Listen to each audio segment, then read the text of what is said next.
ഷിരൂരിൽ മണ്ണിടിച്ചിലിൽ കാണാതായ അർജുനായുള്ള തെരച്ചിൽ ഇന്നുമില്ല.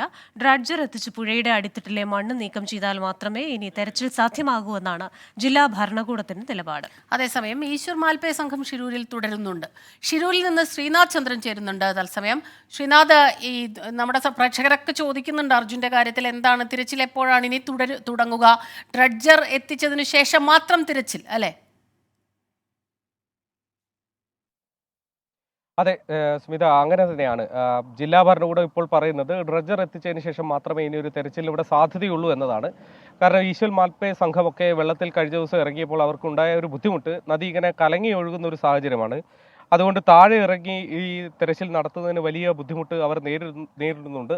എന്നാൽ പോലും താഴെ എത്തിയാലും അവർക്ക് ഇപ്പോൾ കിട്ടുന്നത് ചില ലോറിയുടേതെന്ന് തോന്നിപ്പിക്കുന്ന കയറോ അല്ലെങ്കിൽ ലോറിയിലേന്ന് തോന്നുന്ന കയറോ അല്ലെങ്കിൽ ഏതെങ്കിലും തരത്തിലുള്ള ലോഹഭാഗങ്ങളൊക്കെ മാത്രമാണ്. അതിനപ്പുറത്തേക്ക് ഈ രക്ഷാദൗത്യ സംഘം തന്നെ പറയുന്നത് വലിയ തോതിൽ മണ്ണടിഞ്ഞിട്ടുണ്ട് അടിയിൽ, അതിനും അടിയിലാണ് ലോറി എന്നതാണ്. അത് കണ്ടെത്തുക ഈ ഡ്രൈവർമാർക്ക് സാധ്യമല്ല. അവിടെയാണ് ഡ്രഡ്ജറിന്റെ ഒരു ആവശ്യം ഉള്ളതും. പക്ഷേ ഡ്രഡ്ജർ എത്തുന്നതിന് മുമ്പ് ഇവിടെയുള്ള കുറേ വേസ്റ്റുകൾ, അതായത് ഒരു വലിയ ആലുണ്ട് ആ പ്രദേശത്ത്, അർജുന്റെ ലോറി ഉണ്ട് എന്ന് സംശയിക്കുന്ന ആ മേഖലയിൽ വലിയൊരു ആൽമരം അതേപടി കിടപ്പുണ്ട്, അത് നീക്കണം. മറ്റു മരങ്ങളുണ്ട്.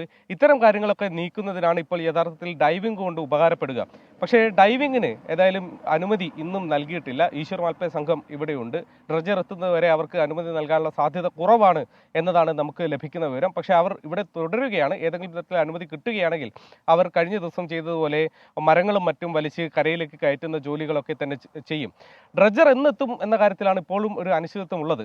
നാളെ, അതായത് തിങ്കളാഴ്ച എത്തേണ്ടതാണ് MLA പറഞ്ഞ വാക്കുകൾ പ്രകാരം. പക്ഷേ അതുണ്ടാവില്ല എന്നതാണ് നമുക്ക് മനസ്സിലാക്കാൻ വേണ്ടി കഴിയുന്നത്. ഇതിന് നിയോഗിക്കപ്പെട്ട ഷിപ്പിംഗ് കമ്പനിയുമായി നമ്മൾ സംസാരിച്ചു. അവർ പറയുന്നത് ഒരുപക്ഷെ വെള്ളിയാഴ്ചയെങ്കിലും ആകും എന്നതാണ്. അതിലും കൂടാനുള്ള സാധ്യത അവിടെയുണ്ട്. കാരണം പലതരത്തിലുള്ള അനുമതികൾ അവർക്ക് കിട്ടാനുണ്ട്. സാങ്കേതികമായ പല തടസ്സങ്ങളും ഉണ്ട്. ഡ്രഡ്ജർ ഇങ്ങോട്ട് എത്തിക്കുമ്പോൾ പോലും അതിന് ചില നടപടിക്രമങ്ങൾ, ഡ്രഡ്ജർ ഇവിടെ എത്തിയതിനു ശേഷം അത് വീണ്ടും അസംബിൾ ചെയ്യുന്ന രീതിയിലായിരിക്കും അത് കൊണ്ടുവരിക. അതായത് അതേപടി ഡ്രഡ്ജർ ഇങ്ങോട്ട് കൊണ്ടുവരില്ല എന്നതാണ് MLA പറയുന്നത്. അങ്ങനെയെങ്കിൽ അതിനെല്ലാം ഇങ്ങനെ സമയനഷ്ടം ഉണ്ടായിക്കൊണ്ടിരിക്കും. എത്രയും വേഗം ഡ്രഡ്ജർ എത്തിച്ചാൽ മാത്രമേ യഥാർത്ഥത്തിൽ തെരച്ചിലിന് ശരിയായ ഒരു വേഗം കൈവരികയുള്ളൂ. കാരണം മണ്ണടിഞ്ഞിട്ടുണ്ട്. മണ്ണ് നീക്കി വേണം ലോറിയുള്ള ഭാഗത്ത് യഥാർത്ഥത്തിൽ ലോറിയിലേക്ക് എത്താനുള്ള തെരച്ചിൽ നടത്താൻ. അതിന് ഡ്രഡ്ജർ തന്നെയാണ് പ്രധാനപ്പെട്ടത്. അതെത്താനുള്ള കാലതാമസമാണ് വലിയ അനിശ്ചിതത്വമായിട്ട് ഇങ്ങനെ തുടരുന്നത്. ഏതായാലും അതിലാണ് ഇപ്പോൾ വലിയ സമ്മർദ്ദം കർണാടക സർക്കാരിന് മേൽ ചെലുത്തേണ്ടത്. ശരി, ശ്രീനാഥ് ചന്ദ്രനാണ് വിവരങ്ങളുമായി നമുക്കൊപ്പം ഷിരൂരിൽ നിന്നും ചേർന്നത്. ആദ്യം തെരച്ചിലിന് തടസ്സമായിരുന്നത് പുഴയിലെ അടിയൊഴുക്കായിരുന്നു. അത് മാറി ഒരു 2 knots ഒക്കെ ആയപ്പോഴേക്കും ഇപ്പൊ ഈ വലിയ തോതിൽ മണ്ണ് അടിഞ്ഞിരിക്കുന്നത് വലിയ പ്രതിസന്ധിയായിട്ട് മാറിയിരിക്കുകയാണ്.